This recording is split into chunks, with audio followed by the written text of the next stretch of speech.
Sup nerds, I'm Wes. I'm Tom. And I'm Aaron. We're Neverboard Gaming, and today we're taking a look at the prototype for Abducted Cow. On Kickstarter right now. It's already there. It is happening. Even 20 years from now, it'll be on Kickstarter. It's the forever fund is what they call it.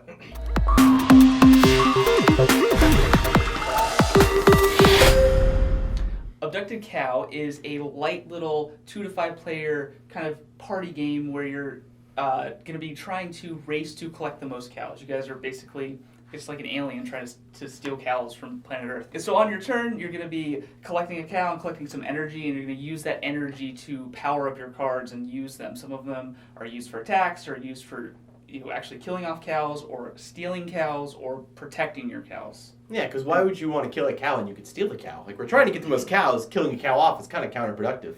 Counterproductive.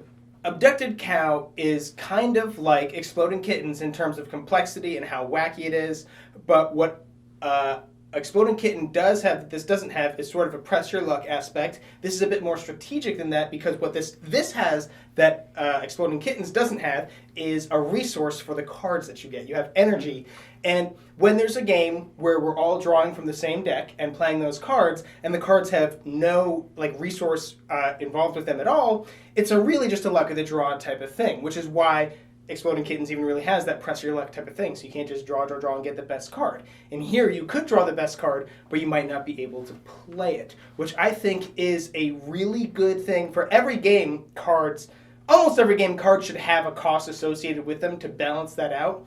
And I think this does a really good job of that, because you can draw the best card in the world, but you really have to sit there and say, well, do I want to dump these other cards to get energy just so I can play this one card? Or maybe I'm just going to have to wait until the end of my turn, and until it comes back around to my turn again, when I can get energy, but in that amount of time, they could just destroy me. There's a lot of really good decisions to be made here that are all the crux of that energy.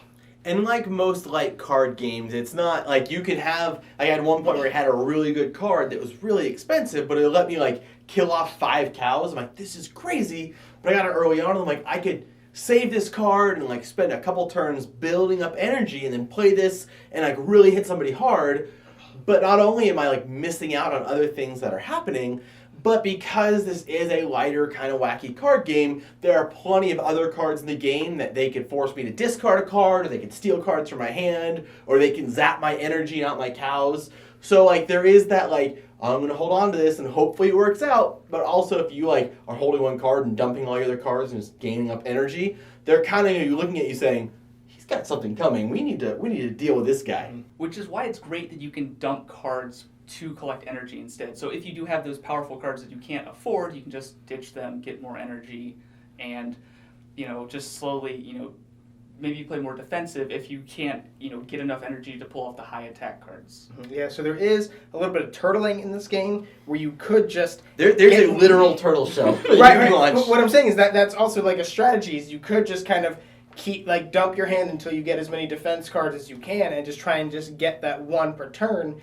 While that's an okay strategy, and I won with that towards the end of the game, but again, it's just opportunity cost. You could be sitting there just defense, I'm going to get my one a turn, and then Aaron's like, okay, well, I'm just going to get a bunch on every turn, so I'm going to win in 2 turns while you're sitting back there defending to try and win in 5. When you compare this to Exploding Kittens, I definitely get that feel from this, but this has a lot more take that. Because the cards you have, the attack cards and the stealing cards, I love that in this game. And the artwork is definitely a plus. I always love cartoony stuff. Everybody knows that about me if they know anything about me and my gaming preferences. If it's got cute little googly-eyed things on it, I'm like, ooh, look at this cow. He's got these googly eyes. I love him. I want to play this game. It's just, it's fun. Right when you said that, you said, I want to, and then you said the next word began with the letter P. I thought you were saying, I want to pet this cow. I also appreciate that this game is more of a gamer's game, having the costs on the cards and not just being the luck of the draw. It's oh, I got the best card, I play this card, screw you all.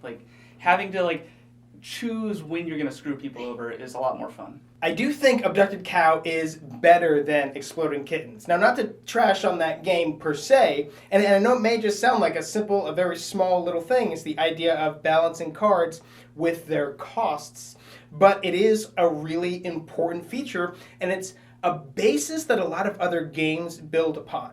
So I really like the idea that they included that, that mechanism in such a small, light filler game to kind of almost, coach or teach the newer, more casual gamers, to now try games like deck builders or whatever that were 80% of all other games that have costs on cards, to kind of like for them it to be familiar and for it to make sense too. Again, not trying to trash on Exploding Kittens, because they did kind of mitigate the fact that there's no cost on the cards with the press your luck sort of Russian roulette drawing aspect of it, and that's fun and wacky. But he really said that this is more of a gamer's game. This is a light game for gamers, and yeah, I think it's better than Exploding Kittens for that reason.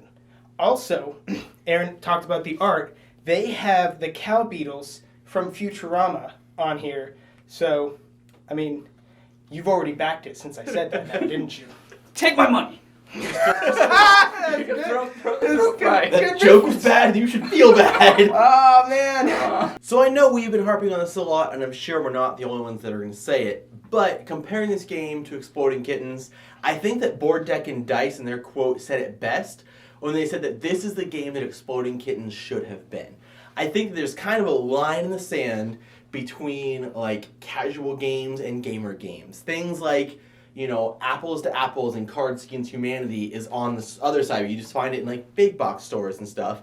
And Exploding Kittens is with them. And it's great that we're seeing more mainstream games hitting shelves like Target and Walmart.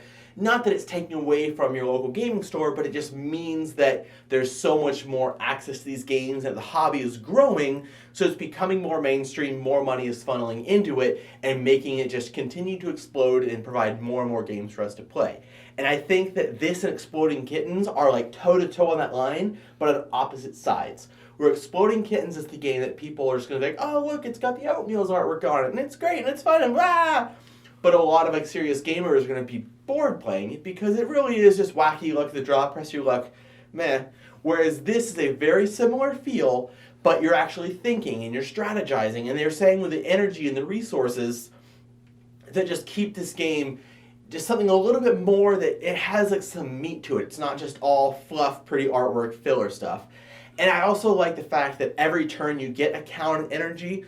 So the game is always moving. There's always more and more cows out there. You're not just going to hit like a roadblock where like, okay, I kill your cow, you kill my cow, I get a cow, you kill my cow, you get a cow, I kill your cow, and it just kind of to stagnate. The game moves really quick, and you have a winner really quick, meaning if you do get a bad draw, if that does happen to work out for you, then you can just play it again really quick.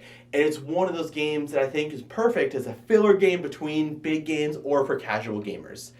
Regardless, Neverboard Gaming does recommend that you guys pick up Abducted Cow by backing it on Kickstarter. If any of that sounded interesting to you and you're watching this video on YouTube, we're going to put a link to the Kickstarter campaign in the description box down below. Or over here, there's a card that pops up that you can also click on. Unless YouTube has disabled that feature by now and we're pointing at nothing. If you're on Kickstarter, you just need to scroll back up to the top of this page and back the game because you want it. Either way, you should definitely subscribe to our channel so you'll never be bored. Abducted cow. I should have practiced that.